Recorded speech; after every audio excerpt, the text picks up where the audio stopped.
Hey everybody, it's me Rika again, and today we're going to react to another Wansee Entertainment and its scary animations. This time it's called I Saw Myself Die That Day. That title alone is pretty terrifying.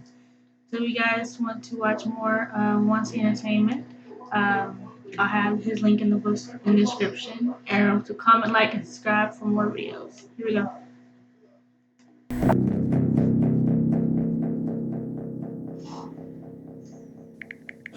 So, where should I begin my story? First of all, I recently got a job as an intern at a small company while attending a special high school. And from school, I had a friend who I hated most. He always spread false rumors, making my friends turn on each other, and never was sorry for what he had done wrong. Well, he was already a celebrity at that time. But this dude and I eventually got a job at the same company. Because I had the complete opposite character of him, we had a lot of fights at school. However, after I came into the company, I tried to control myself as much as I could, and understand him no matter how much he said stupid things. My friends ended up calling me Buddha. But the incident eventually happened 2 weeks after my first day of work. I can't tell you the specific details to protect the company's privacy, but his mouth was absolutely a disaster. Our school teachers had to come to the company. We both had to have a face-to-face talk with the executive director, and we even had a call from the education office. I got so angry. I couldn't bear this stupid situation anymore. I ran down to the first floor material storehouse, confirmed that there were no people, and spat out all kinds of curses calling out his name. Shit, I'm gonna blow off your head, you son of a... But it was the biggest mistake of my life. The warehouse used to be a place where people didn't come very often. But when I looked back casually, he was there. He was just staring at me. My heart was pounding, and I felt like my head all stopped. Holy crap. There was a bleak silence between us, and I could feel that awkwardness in my bones. But soon he just turned around and then went out of the warehouse. Feeling sorry, I thought he got hurt feelings, so I followed him. I called his name several times, but he never looked back, and just walked down the hall. At first, I felt sorry, of course, but come to think of it, it was literally all his fault, and he had a responsibility to fix this problem. So why should I apologize to him while being ignored by him? All of a sudden, I started to be outraged at him. I stopped there and I screamed at his back. He suddenly stopped walking, and at that moment, I was like, oh shit. We're still working for the same company right now, and I can't make a mess of my plans in just 2 weeks. So I apologized to him to ease the mood by calling my friend's name again. Then he turned his head slowly, and, I still can't forget that creepy memory until right this moment, writing about this incident. To tell the truth, I'm about to go crazy. His neck slowly turned toward me. And you can believe it or not, his body was standing still in the same position, but only his neck slowly began to turn. A loud crunch sounded in the hallway, as if his neck bone had broken. And I just watched it, blankly. He was staring at me with his mouth closed, and his neck turned slowly and slowly. As he turned his neck, the skin around his neck began to twist. And when he finally turned around for about a turn and a half, his skin tore with a tremendous sound. The blood rose like a fountain, and his neck dropped on the floor with a loud thump. Then his head rolled towards me and stopped at the tip of my foot. Looking down, I could see his head showing with all his teeth, and he was smiling brightly at me. When I saw that horrific head like a broken tomato, all the cells in my body were screaming to get away from there as soon as possible. It was someone's footsteps that broke the silence that seemed to last forever. And only then I screamed frantically. My colleagues told me later that they could hear my voice on the second floor. Well, I can't imagine how loud it was.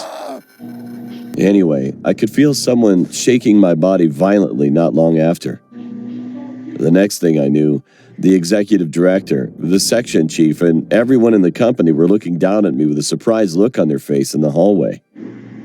I was sitting on the floor before I knew it, and he was gone already. I was taken to the hospital right away that day because I spit blood on my hand while coughing.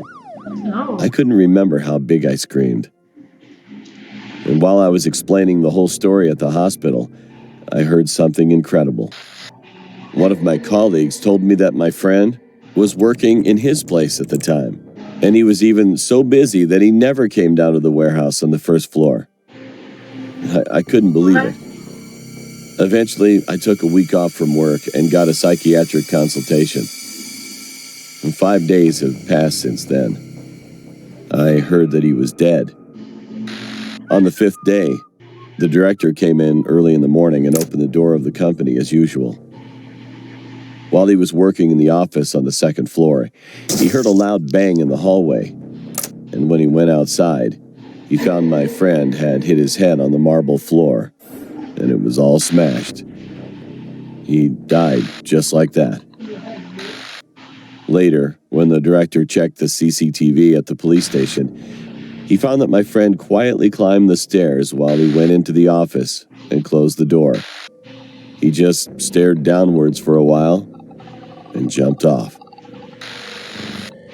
I guess the director must have been shocked. He eventually had to go to a psychiatrist for a while. When I came back to the company, there was only silence inside the company, which was unusual. Anyway, I was just playing with my cell phone while I was writing this, and I just got a call from the chief. He asked me if I came down to the first floor on Saturday morning while I was on my alternate work. I was working on the second floor in the first place, and I couldn't go down to the first floor until lunchtime. So I told him I didn't. But then he said something strange. He was smoking in the outdoor parking lot that day. Then he suddenly turned his head toward the warehouse window on the first floor. He said that I was standing inside and staring at him quietly in the dark warehouse. He continued to say that I looked at him for a while and then disappeared. At first, he didn't want to say anything hasty, but he finally called me thinking about my friend who died a few days ago. Well, to be honest, I'm in a panic right now. I've calmed down to some extent, but I'm still scared. There's something I didn't reveal while writing earlier. I remembered it just now. When I'd seen my friend's fallen head that day, I actually saw the face coming toward me. It was neither my executive director nor the section chief. It was me. I could see my body walking toward me with only my head turned back. So, the reason I screamed was not that I saw my friend's fallen head. I screamed at myself. My parents have gone on a trip right now, so there's nobody at my house right now. Now, what should I do? Whoa. Whoa.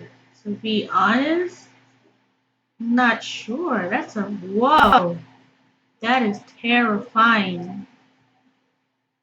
So I guess he didn't see himself. He saw himself. I saw myself die that day. He must have saw like himself kill his friend or something like that. I'm not sure, but that is amazing. That's the scariest thing I ever heard ever. Whoa! If you guys want to see this, the video will be in the link description. If you want to, subscribe to Wansee Entertainment, remember to I have it below too. That's terrifying. Whoa. Alright, bye. Thank you for watching. And remember to comment, like, and subscribe for more videos.